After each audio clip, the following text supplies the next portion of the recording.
Hey guys, this is Leah with Sandpaper and Wax Design. Today we're going to do a geode resin chandelier using Amy Howard's Glacier resin. So this piece of live edge arrived broken. I had to put it back together. After I put it back together, I used hot glue to fill in the crevices, as resin likes to find ways to escape. So all the crevices were filled in. Hot glue is easy to remove once it's dried, once your resin is cured. So here's our final piece, well, to get started.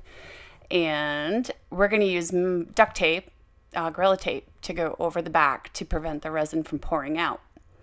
You're going to mix the A-B resin thoroughly. No more swirls. I went ahead and added sapphire blue and blue pigments to my resin. Be mindful of how much resin you use. You don't want to mess up the chemistry of the resin mixing together. So add a little bit at a time. Don't go crazy. Make sure you thoroughly stir and keep stirring. You also want that pigment completely, thoroughly mixed into your resin. So here again, sapphire blue and blue. Also, cut the tips off before you get started so you don't end up with resin everywhere. And here I go. We start to pour. This isn't a deep pour, and I've poured a lot deeper before. So you want to pour about 1/8 of an inch deep. And I realize here, I didn't make enough. So you can guesstimate how much you need, but it's better if you make smaller batches than making a ton and then just wasting and having too much left over. So here I am. I'm making another batch, a bigger batch, and it's still considered the same pour. No time in between, so nothing is cured. Same colors, a little bit more blue this time, less sapphire. And here I am pouring. We're going to get it into all those crevices. Now, something I didn't think about before I started pouring, I suggest that you take some of the resin and go ahead and get it up the sides, because wood is porous and it's going to want to suck that resin in. So, yep, filling in all our gaps. And now we're going to let that dry. But I see there's some bubbles in there, so we're going to come up with a way to take care of this.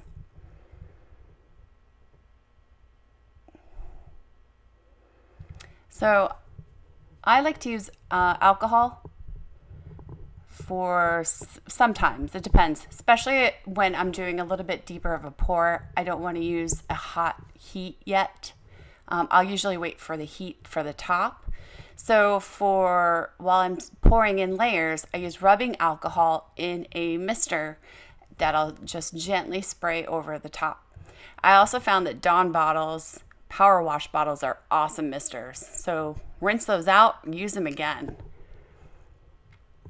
And you'll watch as I spray a light sheen of rubbing alcohol over the top, how those bubbles just totally disappear and you end up with a really nice crystal clear finish. Rubbing alcohol evaporates, so you don't have to worry about any messing up the chemistry. Perfect.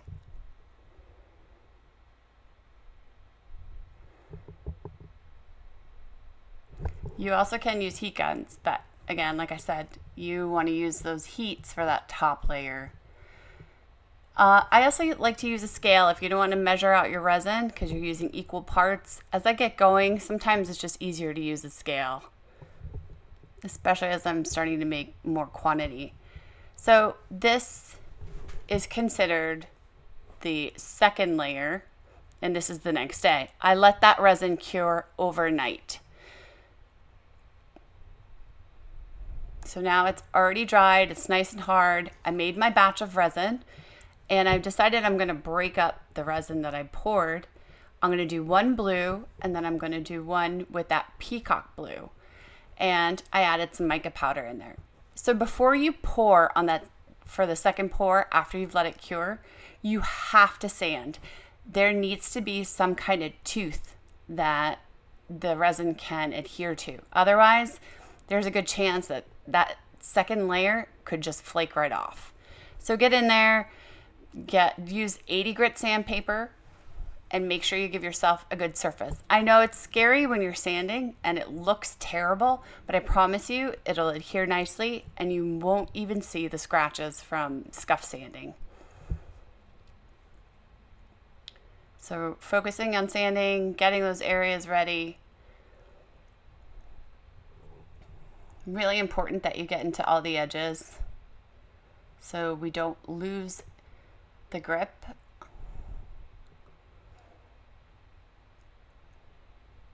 And then once you're done sanding, you want to make sure you get all that dust residue out of your piece too, because you don't want that in your pour for the next layer. So resin is just really time consuming. It just takes lots of time and patience, but it's worth it. And you know, it's a quick pour and then waiting. But prep is really important when it comes to resin and timing.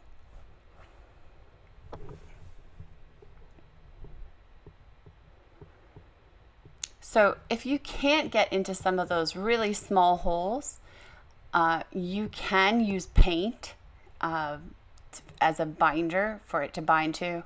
And here I'm just sweeping out that dust. I also will take a shot back to it and get all the dust out because I don't want that to ruin any of the color. So here I am using Amy Howard's American Dreams, and I'm going to paint in an area I actually couldn't get into. So I just want the base blue anyway. I don't have a problem with using blue there. So as I start my second pour, I also realized that I had lost some resin due to the wood just kind of sucking it in. And so I painted up the sides with some resin to go ahead and kind of seal and make a better, even better barrier. Now, your work time is around 20 minutes. This resin sets a little bit quicker than most resins. It starts to get pretty hard to work with.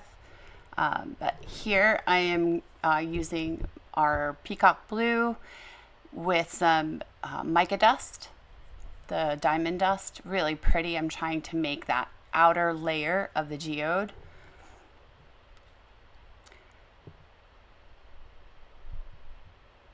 Really good. What I also like about this resin is it's not as flow, so I have more control over where I'm actually placing my resin. Here I'm using a heat gun I want it to set up a little bit before I start adding more layers. So I'll use the heat gun to also move the paint, but also to start setting up so I can make, so it'll set better, and see how it's actually making a distinct line. Some of other epoxies I've used, epoxy resins, you have to really wait and really add heat, and this one was really nice because I was able to do more design into it.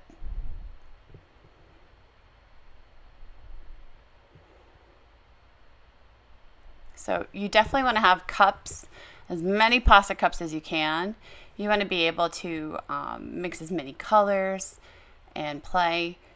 Here I'm using a skewer to move my resin in places I'd like. So we're going to pour the third layer. Now I have actually waited it's about 3 hours at this point.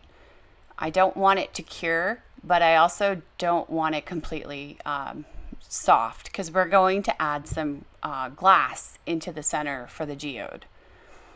So here I am measuring out my resin and mixing it up thoroughly. You usually want to mix for about almost 3 minutes. It seems extreme, but so in order to do any placement into resin, you have to actually coat the objects that are getting placed on or in the resin. So I'm coating the glass, and here you don't want to use too much. I did use a little too much, but see how the resin here is hardened, so my glass isn't sinking directly to the bottom. I don't want it encapsulated. I actually want it to come out like a geode would look. So here I am measuring out my resin and mixing it up thoroughly. You usually want to mix for about almost 3 minutes. It seems extreme, but so in order to do any placement into resin, you have to actually coat the objects that are getting placed on or in the resin. So I'm coating the glass, and here you don't want to use too much. I did use a little too much, but see how the resin here is hardened, so my glass isn't sinking directly to the bottom. I don't want it encapsulated. I actually want it to come out like a geode would look. So coat your glass, and you can place it with stir sticks or spoons. Here I am using silicone cups to separate out my resin. These are great. It was a baking mold that I cut up to use, and so I've divvied out, sometimes you use more white, sometimes you use more gold, depending on what colors will get more resin. And so I've separated it out. I'm actually hoping that the resin has started to get a little thicker too at this point, so I can really start to make some defining rings. You still have to work pretty quick here.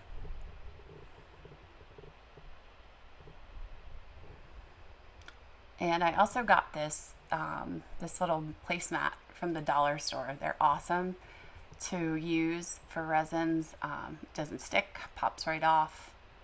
So here I am, we're using white, and I want a more opaque white, so I actually used a little bit more white. Here is the green, and I'm adding in some blue sapphire to it. Again, make sure your colors are thoroughly mixed. You'll spend a lot of time mixing.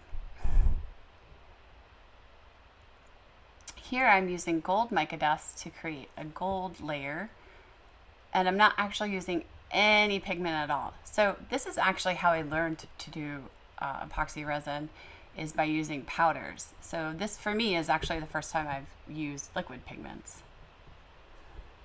So I love that beautiful rich gold. I love that the opacity in it. I don't actually like see-through resins very much. So here is my purple.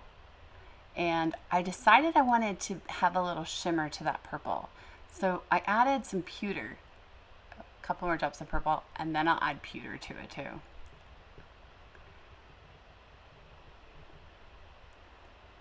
And look how beautiful that is. I love that color. So it's almost like a purple silvery color too. So here is, I have Peacock, and I'm going to add a couple of different colors to that one this time. I'm going to add green grass to it, which is a really pretty color.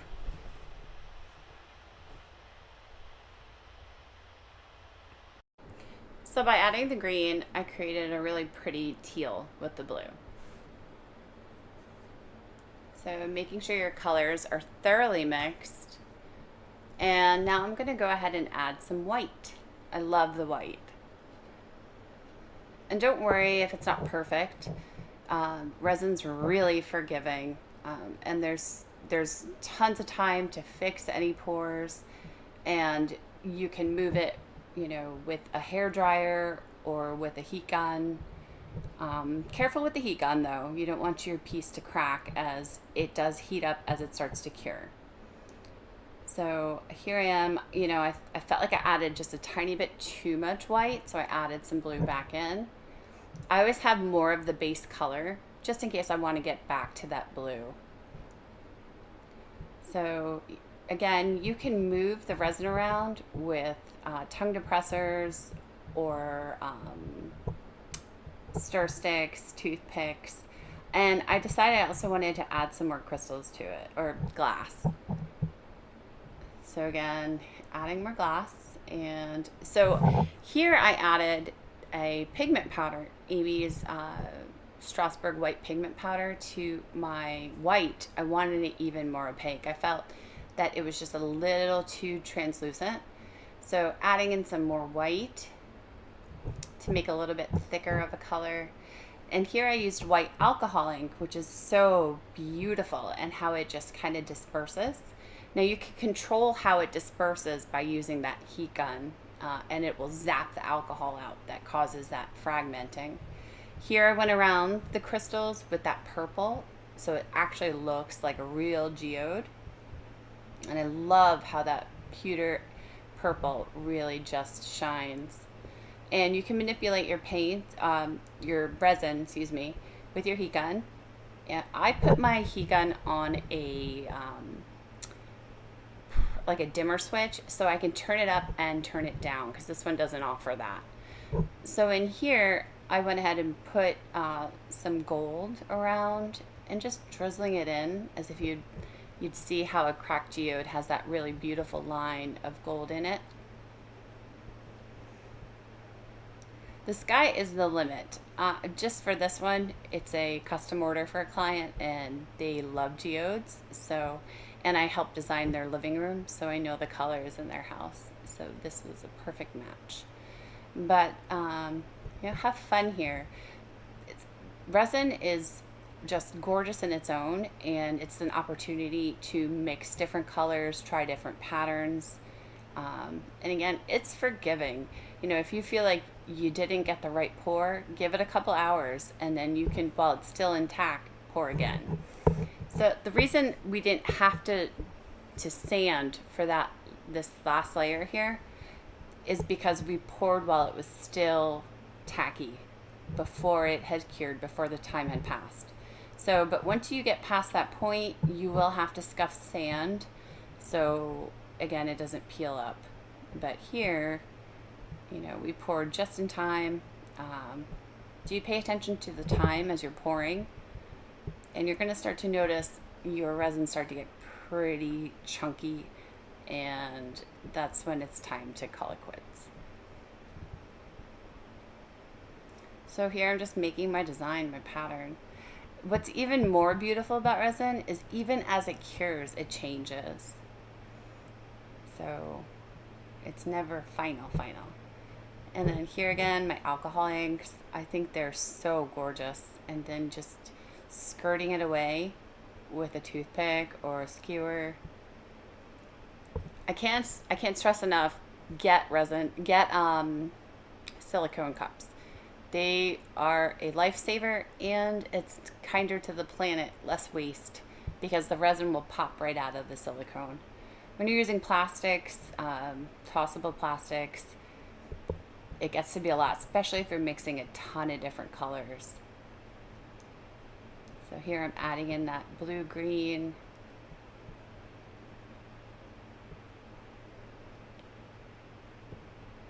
I love how it pushes itself out.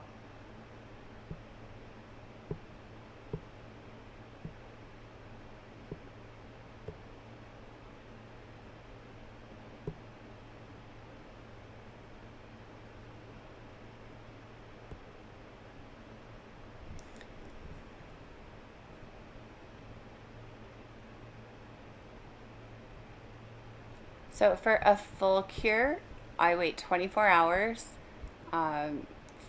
Once I'm done and I know I can't add anything else, it's usually about, you can't go past 3 hours. It starts to fail, but that's a great time to, if you want to put gold leaf in, or add gems or seashells, while it's still tacky before it's dry, and it will still accept that that coated resin object that you're putting into it. And so here I'm just filling in the small crevices. Nothing particular, just little ones. And don't worry if you spill it on the side. You can always sand that off or wipe it down. Do make sure you have rags with you. And don't get this on your skin.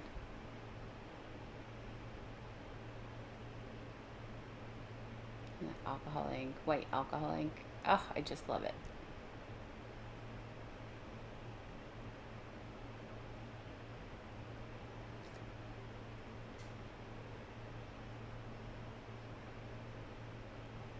And here I was adding gold alcohol.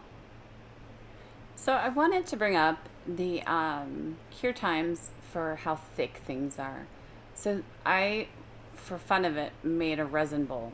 And the resin bowl was super thin, and it actually took way longer than this live edge piece. So the thinner the piece, the longer it takes to cure. So here we are, we're complete. And so since this is a chandelier, I went ahead and drilled holes for where my rope lights would go through. So I used frog tape to go around these wood pegs because it won't stick typically. And I used the pegs to fill in. I taped around the edges and made a little shelf because I also wanted to resin the edge of the live edge. So here we are, we're gonna mix again our A and B. and it's 1-to-1 ratio. No color this time, but we're gonna use a plastic card. We also have squeegees that you can use that will scrape across the top. Stir stick, you're gonna need a paintbrush to fill in little holes and edges. Hi. I know you haven't seen me in this video. So here we are mixing our A and B.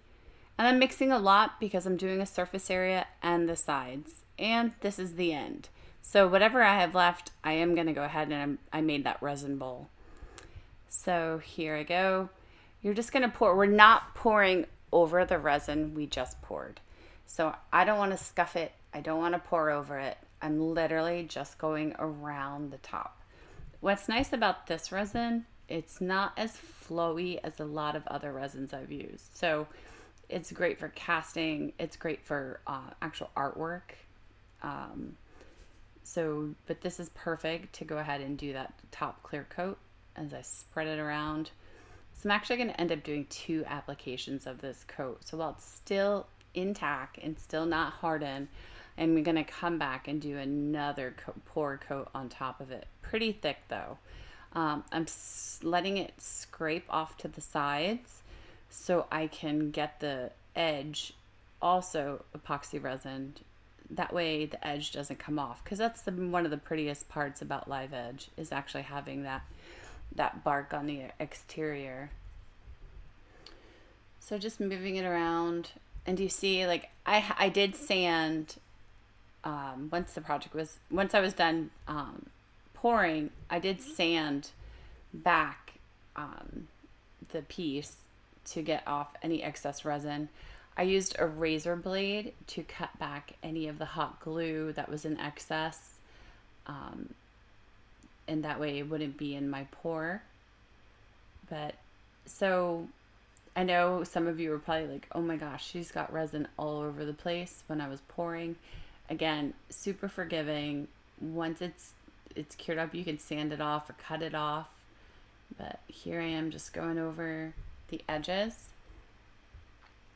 And the back is still duct taped because it will, the resin will flow from wherever you pour it. So you could also put this in a, make a box and stick it in as you pour. But this is, because it's such an irregular shaped piece, for me it was just easier to tape and make a tape shelf around it. So I'm getting into all the crevices. And it's okay if some of it touches the existing. It's just minimal. And I'll use a paintbrush to go ahead and get the sides to make sure everything is coated. Because the last thing you want to do is have a matte finish shining through on your beautiful gloss epoxy. So I'm making make sure every surface is covered.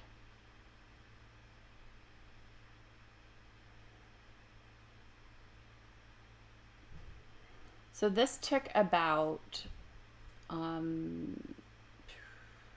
this actually took a while to cure. I had to make sure my kids didn't touch it when they were home. I poured at 10 a.m. and it wasn't fully cured till almost 9 o'clock, to the point where I could touch it and not leave fingerprints. And remember, the thinner the pour, the longer it takes to cure. So this was gonna definitely take the longest. But I love the color. This is actually an olive wood that my client ordered, and it's from Ukraine, shipped all the way from Ukraine. So really beautiful. Or wait, no, it was Cyprus. Actually, I think it was Cyprus. I'm trying to remember. Yikes. Getting old. So we're just filling in all the edges and screeding. It was an old gift card. Works.